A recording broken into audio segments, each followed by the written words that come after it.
Sığortadan danışacağıq. Qeyd edeyim ki, Naxçıvan Dövlət Universiteti ilə Aqrar Sığortanın razılaşma memorandumu imzalanıb və bizim xüsusi qonağımız da var ki, bu memorandumun məqsədindən, ümumiyyətlə irəlidə görülən işlər barəsində ətraflı danışacağıq. Qonağımızı təqdim edeyim Aqrar Sığorta Fondunun Ümumi Şöbənin müdür mavini Nərmin Cahangirova. Nərmin xanım, sabahınız xeyir olsun, xoş gəlmişsiniz. Həm Naxçıvana, həm də studiyamıza. Sabahınız xeyir, xoş gördük. Çox sağ olun, təşəkkür edirik dəvətiniz üçün. Necəsiz?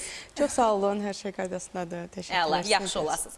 Nərmin xanım, ilk olaraq gəlin başlayaq elə bu razılaşma memorandumundan. Nə məqsədi daşıyır və Naxçıvan Dövlət Universiteti ilə imzalamısınız. Bir qədər bu barədə məlumat verin. Əlbəttə, irəliyən dəqiqələrdə Naxçıvanda da aqrar sığortaya olan maraq, ümumiyyətlə hansı bölgələrdə daha çox üstünlük var, bu barədə danışacağıq.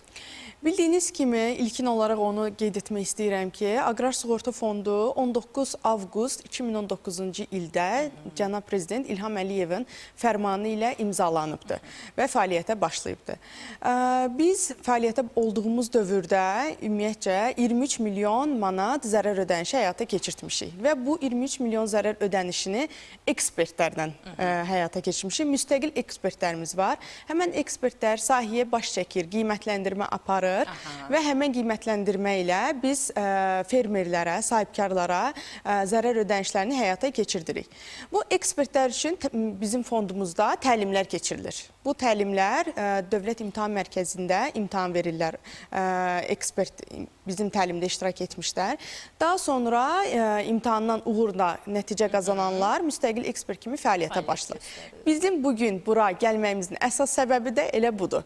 Yəni biz Naxçıvan Dövlət Universiteti ilə bağlayacağımız razılaşma memorandumu ilə bizə uyğun olan fakültələri, yəni qeyd olunmuş fakültələri cəlb eləyəcəyik, bitirmiş tələbələri cəlb eləyəcəyik. Onlar da təlim keçiriləcək, daha sonra imtahan verilib, müstəqil ekspert kimi işlə təmin olunması həyata keçiriləcəkdir. Eyni zamanda mütəxəssis yetişdirmək. Bəli. Eyni zamanda mütəxəssis yetişdirmək, maarifləndirmə, həyata keçirmək, tələbələrə dəstək olmaq, bunların hamısını həyata keçirməyi planlaşdırırıq. Əla, nə gözəl. Ümumiyyətlə, aqrar sığorta deyəndə, yəni fermerlərə daha çox dəyən zərərləri ödəyir. İstər təbiət hadisələri zamanı olsun, istər fərqli bir mərhələlər olsun, bu zaman dəymiş ziyanı ödəyirsiniz. Gəlin, biraz ətraflı danışaq bu barədə. İndiyə qədər birinci Naxçıvandan başlayaq, olar mı? Əlbəttə ki, buyurun. Naxçıvanda aqrar sığortaya olan maraq nə yerdədir və hansı dəymiş zərərlər nə qədər ödənilib və daha çox hansı bölgələrin payına düşüb bu aqrar sığortadan faydalanmaq?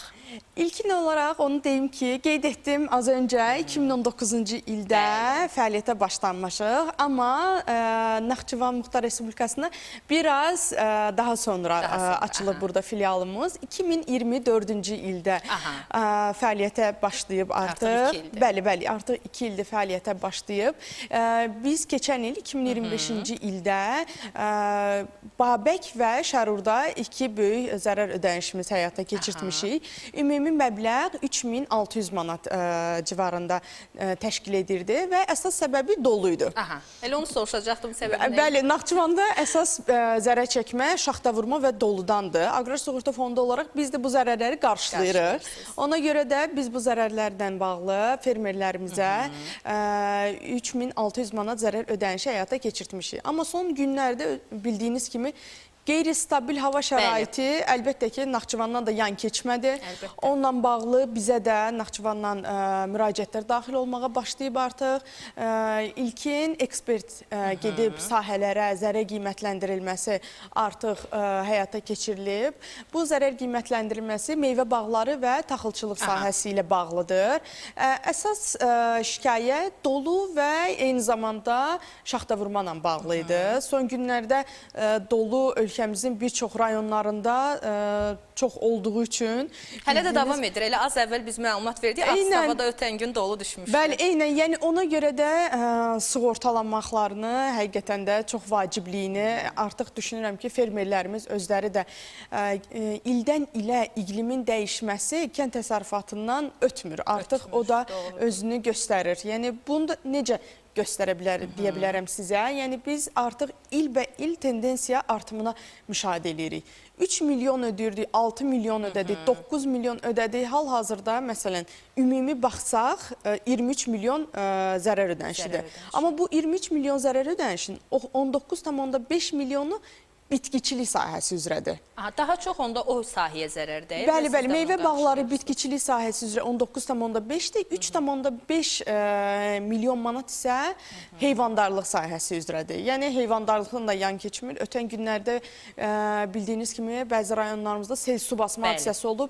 Bir neçə xırdabuynuzlu və iribuynuzlu heyvanların sel aparıb və onlara da çox böyük bir zərərlər dəyibdir. Əslində sadaladığımız bu statistik rəqəmlər çox ciddi rəqəmlərdir və hava şəraitində, yəni il-ildən, necə deyirlər, bəd gəlir. Bunu nəzərə alıb, əslində fermerlər özlərini sığortalamalıdır. Elə bundan danışmışkən, fermerlər necə müraciət etməlidir aqrar sığortaya?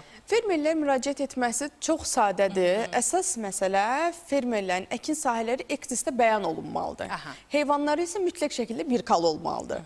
Daha sonra 1651 çağrı mərkəzimizə zəng eləyirlər. Çağrı mərkəzimizdə onlara rayondur, bitkidir və yaxud da heyvandarlıqdırsa, hansı heyvandır, kiçik, xırdabuynuzlu heyvan, inək, camış, qoyun, bunlarla bağlı məlumat verir, rayonunu bildirir. Ondan sonra rayona uyğun sığorta tarifi hesablanır və onlar artıq müqavilə göndərilir və onlar da müqaviləni bağlılar. Yəni çox sadə, indi də 7-24 işləyir çağrı mərkəzimiz, zəng eləyib, sığorta hadisəsi baş verdikdə də eyni qaydada 1651 çağrı mərkəzimizə zəng eləyib məlumat verə bilərlər. Yaxşı, bəs mənə bir də maraqlıdır, hansı müddətdə bunlar müraciəti nəzərə alınır? Yəni, əgər bir fermerin hər hansısa bir təsərrüfatına zərər dəyibsə, hansı müddətdə müraciət edilməlidir? Bilmirəm, indi onun limiti varmı, yoxsa yox? O barədə siz daha ətraflı istəyərdim məlumat verəsiniz. İnşallah heç kimə zərər dəyməsin. İnşallah. Amma zərər dəydiyi təqdirdə 24 saat ərzində bizə, çağrı mərkəzimizə onlar müraciətə daxil olmalıdır. Daxil olduqdan sonra 5-7 gün ərzində müstəqil ekspert təhkim olunur, ekspert sahəyə baxış keçirilir, ilkin qiymətləndirmə həyata keçirilir, ehtiyac olarsa, yəni tam məhv olma varsa, ikinci ehtiyac olmur, amma tam məhv olma yox. Qismən məhv olma varsa, o zaman ekspert biçin vaxtına əvvəl yenidən ekspert cəlb olunur, gedir ikinci qiymətləndirməni də eləyir, daha sonra zərər çıxarılır və həmən vəsait Aqrar Sığorta Fondu tərəfindən fermerlərimizə ödənilir. Yəni 24 saatdan gec olmayaraq müraciət etməlidir. 5 və 7 gün iş günü ərzində hər halda geri dönüş edilir. İş günü, geri iş günü ərzində 5-7 gün. Bəli, ümumiyyətlə. Bir də ki, aqrar sığortanın bu son zamanlar, əgər yenilikləri varsa, bunlardan danışmaq istəyərdim. Və yaxud da ki, əlavə yeniliklər varmı sizin planınızda? Əlavə yeniliklərimizin olması planlaşdırılır. Bildiyiniz kimi, hal-hazırda ölkəmizdə kənd təsərrüfatından bağlı dövlət proqramı qəbul olunmuşdur.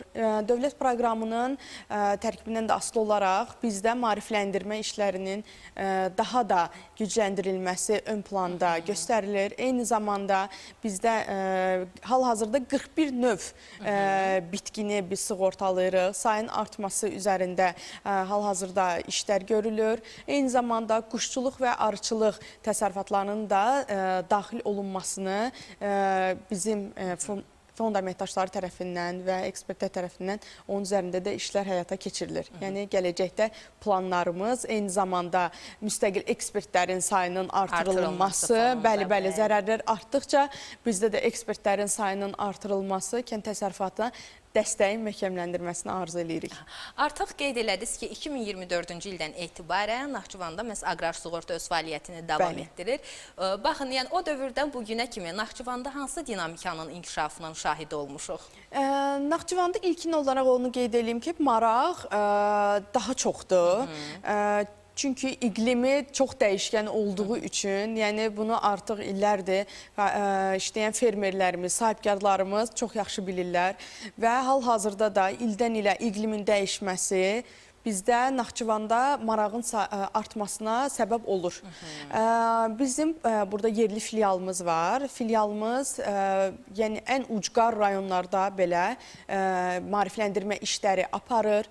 Fermerləri, sahələri birbaşa öz yerində gedib ziyarət eləyir.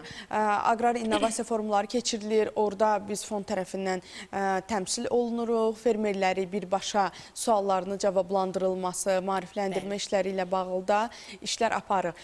Amma Naxçıvanla bağlı diqqət əlbəttə ki, xüsusidir, eyni zamanda marağın olması bizi aqrar sığortanın maarifləndirmənin artırılması daha da motivasiya eləyir ki, biz burada işlərimizin gücləndirilməsini daha da təmin edək. Bəli. Və siz az əvvəl qeyd etdiniz ki, kənd təsərrüfatı barəsində dövlət proqramının hazırlanması da həqiqətən kənd təsərrüfatına olan marağın artmasına bir qədər də stimul yaradır. Və könül istər ki, ümumiyyətlə heç bir fermerə zərər dəyməsin. Əlbəttə, zərər dəydiyi zamanda yəni narahat olmayın. Dövlət hər zaman zəhmətkeşlərin yanındadır və aqrar sığortada bu fonda özünə düşən öhdəliyi yerinə yetirir və sizə dəymiş zərərin qarşısını alır. Nərmin xanım, təşəkkür edirəm. Çox ətraflı məlumatla bizi deməli məlumatlandırdınız, aydın şəkildə izah verdiniz və son olaraq demək istədiyiniz bir məlumat varmı? Buradan istər fermerlərə, istər bu sahəyə marağı olan insanlara. Bəli, qısa bir fond barəsində bir mövzunda diqqətinizi çatdırım.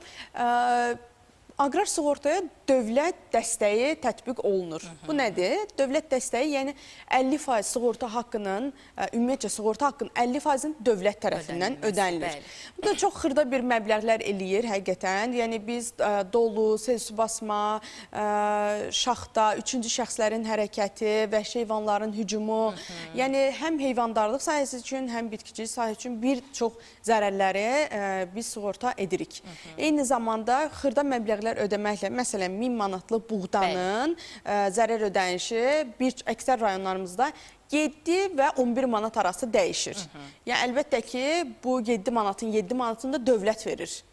Yəni, cəmi 14 manatın 7 manatı 50% dövlət tərəfindən ödənilir, bəli, 7 manatı isə fermer tərəfindən ödənilir. Yəni, ödəniş zərər də baş verdiyi təqdirdə azad olma, 10% azad olma məbləği çıxılır, qalan vəsaitin hamısı fermerə ödənilir. Bir sözlə bütün fermerlər düşünülür. Bəli, ona görə biz də istəyirik ki, fermerlərimiz sığortadan yan keçməsinlər, əkin sahələrini, təsərrüfatlarını, bəli, heyvanlarını sığortalasınlar və aqrar sığortadan yararlansınlar. Bəli, əlbəttə bu sığorta həm onlar üçün maddi dəstəkdir, bir tərəfdən maddi tərəfdən yəni dəstəkdir, kömək edir, həm də məsələ kənd təsərrüfatından istifadə edirlərsə, əlbəttə işlərinin daha rahat keçməsi üçün yaradılan şəraitdir. Buna görə də sizə təşəkkür edirik. Çox sağ olun. Uğur olsun işlərinizdə də. Çox sağ olun, təşəkkürlər, sağ olun. Belə, dəyərli fermerlər, dəyərli izləyicilər, biz artıq məlum oldu ki, aqrar sığortanın mahiyyətindən, ümumiyyətlə əhəmiyyətindən, fermerlər üçün üstünlükləri nələrdir, rolundan danışdıq və bir sözlə kənd təsərrüfatı barəsində sizə ətraflı məlumatlar təqdim etdik. Kənd təsərrüfatı